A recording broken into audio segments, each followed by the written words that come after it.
নবাব জাদি কতক্ষণ ধরে ঘুমায়।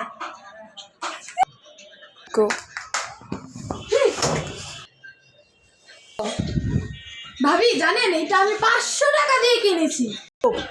কি কোন ভাবি, এই যে এইটা দেখতেছেন আমি তো জিতছি ভাবি, 100 টাকা দিয়ে কিনছি, 100 টাকা। কি কোন ভাবি আপনি এটা 100 টাকা দিয়ে কিনছেন?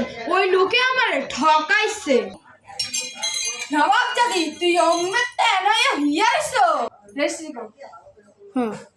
আর আমি সারা ঘর খুঁজেও পাই না তোমারে, তুমি এনে হিয়ারছো।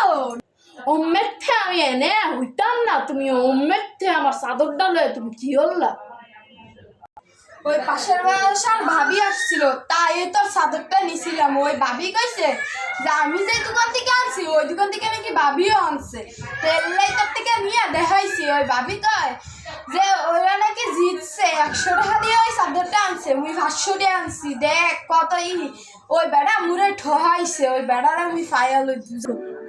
আরে মা, এই 400 টাকার লেগে তুমি এরম করলাম? আমার যাও চাদর ডাইনা দাও, আমি ঘুমামু। কি কইলি নবাব যদি সারাদিন ঘুমাইছিস, পড়ালেখা নাই, আবার চাদর এনে দিতে তুই ঘুমাবি? তার আজকে তোরা বানাইতাছি।